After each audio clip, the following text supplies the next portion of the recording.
ಚಿಕ್ಕಮಗಳೂರು ನಗರದ ಕೆಂಪನಹಳ್ಳಿ ವೃತ್ತದಲ್ಲಿ ಬೀರಲಿಂಗೇಶ್ವರ ಮತ್ತು ಕನ್ನಡ ಸೇನೆ ಆಟೋ ಚಾಲಕರು ಮಾಲೀಕರ ಸಹಯೋಗದಲ್ಲಿ ಅದ್ದೂರಿಯಾಗಿ ಕನ್ನಡ ರಾಜ್ಯೋತ್ಸವ ಹಾಗೂ ಕನಕ ಜಯಂತ್ಯೋತ್ಸವವನ್ನು ನಡೆಸಿದರು. ಕಾರ್ಯಕ್ರಮವನ್ನು ಯಶಸ್ವಿಗೊಳಿಸಬೇಕಾಗಿ ತಮ್ಮಲ್ಲಿ ಪ್ರಾರ್ಥಿಸುತ್ತೇನೆ.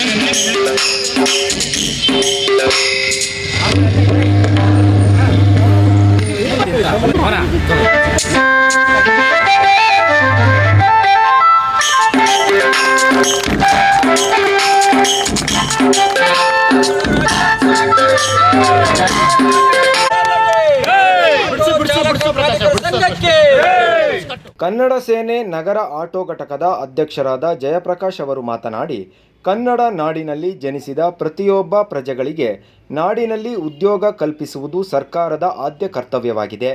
ಆ ನಿಟ್ಟಿನಲ್ಲಿ ರಾಜ್ಯ ಸರ್ಕಾರ ಪರಭಾಷಿಕರಿಗೆ ಹೆಚ್ಚಿನ ಮಹತ್ವ ನೀಡದೆ ಕನ್ನಡಿಗ ಯುವಕ ಯುವತಿಯರಿಗೆ ಮೊದಲು ಆದ್ಯತೆ ನೀಡಬೇಕು ಎಂದು ಒತ್ತಾಯಿಸಿದರು. ಕನ್ನಡ ರಾಜ್ಯೋತ್ಸವ ಶುಭಾಶಯಗಳು ಹಾಗೂ ಕನಕ ಜಯಂತಿಯ ಶುಭಾಶಯಗಳು.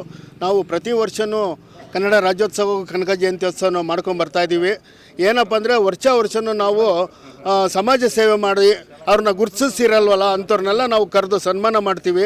ಯಾರೇ ಆಗಿರಲಿ, ಕೋವಿಡಲ್ಲಿ ಕೆಲಸ ಮಾಡಿದವರಿಗೆ ಮತ್ತು ನಗರಸಭೆ ಪೌರ ಕಾರ್ಮಿಕರಿಗೆ, ಇವಾಗ ನಮ್ಮ ರಫೀಕ್ ಅನ್ನೋರಿಗೆ, ಅವರು ಯಾರೇ ನಮ್ಮ ಕೆಂಪನಹಳ್ಳಿಲಿ ಸತ್ರೂ ಅವರಿಗೆ ಸೌದೆ ಕೊಡ್ತಾರೆ, ಅವರಿಗೆ ನಾವು ಸನ್ಮಾನ ಇಟ್ಕೊಂಡಿದ್ದೀವಿ. ಮತ್ತು ನಮ್ಮ ಹಿರಿಯರು ರೈತರು ಇದ್ದಾರೆ, ಇವರು ಸೋಮಣ್ಣವರು ಮತ್ತು ಬೀರೇಗೌಡರು, ಅವ್ರಿಗೂ ಒಂದು ಸನ್ಮಾನ ಇಟ್ಕೊಂಡಿದ್ದು ಅವರಿಬ್ರಿಗೂ. ಹಾಗೂ ನಮ್ಮ ಪುನೀತ್ ಕೃಷ್ಣ ಮೊಬೈಲ್ಸ್ ಪುನೀತ್ ಅವರು, ಆಂಬುಲೆನ್ಸ್ ಅವರು, ಅವರು ಅನಾಥ ಶವಗಳನ್ನೆಲ್ಲ ಅವರು ದಫನ್ ಮಾಡ್ತಾರೆ, ಅವ್ರಿಗೂ ನಾವು ಸನ್ಮಾನ ಇಟ್ಕೊಂಡಿದ್ದೀವಿ. ಹಾಗೆ ನಮ್ಮ ಕೆಂಪನಹಳ್ಳಿ ಕತ್ರಿಮರಮ್ಮ ದೇವಸ್ಥಾನ ಪೂಜಾರಿ ಕುಮಾರ್ ಅವ್ರಿಗೂ ಒಂದು ಸನ್ಮಾನ ಇಟ್ಕೊಂಡಿದ್ದೀವಿ. ವರ್ಷ ಒಂದೊಂದು ಇದನ್ನು ನಮ್ಮ ಆಟೋ ಚಾಲಕರು, ಮಾಲೀಕರು ಹಾಗೂ ಕನ್ನಡ ಸೇನೆ ವತಿಯಿಂದ ಎಲ್ಲದನ್ನು ಮಾಡ್ಕೊಂಡು ಬರ್ತಾಯಿದ್ದೀವಿ. ಇದೇ ರೀತಿ ಎಲ್ಲರ ಸಹಕಾರದಿಂದ ಇದೇ ಕನ್ನಡ ರಾಜ್ಯೋತ್ಸವ ಕನಕ ಜಯಂತಿಯನ್ನು ಮಾಡ್ಕೊಂಡು ಹೋಗೋಕ್ಕೆ ಎಲ್ಲರೂ ಸಹಕರಿಸಿ ಎಲ್ಲ ಇದು ಮಾಡ್ಬೇಕಂತ ಕೇಳಿ ನನ್ನ ಮಾತು ಮುಗಿಸ್ತೀನಿ. ಜೈ ಹಿಂದ್, ಜೈ.